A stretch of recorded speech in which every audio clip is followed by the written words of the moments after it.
Sanibonani Thokozani.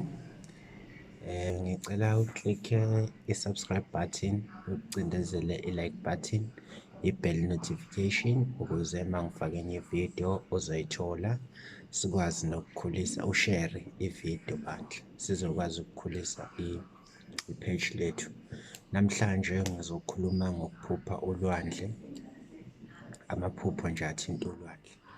Ngabe ukuphupha usolwandle luluhle likuhlangabeza namagagasi amhlophe okuchazayo. Lokho kungachaza ukujabula kwedlozi lakho nesithunywa sakho. Thola ithuba lokuthi uhambe uyophahla khona ulwandle noma uyokwenza ilada ulihlangabeze ngey'bani. Lifike kuwena kukhona abafuna ukukupha khona. Banikelele nje abakini impela ngemali emhlophe ucele iy'nhlanhla bazosheshe nje bephendule. Omunye lisuke limtshene ukuthi kunabantu abadala noma abakhulu abamlindile ukube uyobalanda kuphi olwandle.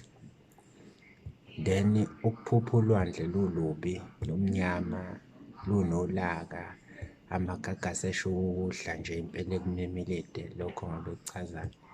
Lokho kuchaza ukuthi abantu abadala noma bathi ongakho amakhulu nabanamandla, abajabule, badiniwe. Kumele nikukhumbule ukuthi abantu basolwandle abahlangani nokungcola, abahlangani nobumnyama. Alikho idlozi elingcolile elihlala olwandle.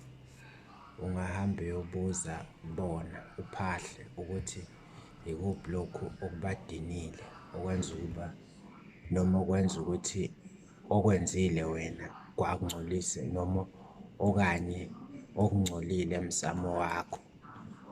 Ukhulume nabo nje uyophahla khona olwandle. Bazokuphendula nje ya.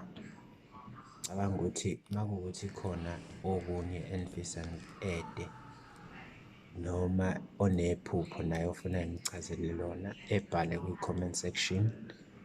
Ngizobuya ngizowuchaza. Ngibonge bantu benkosi.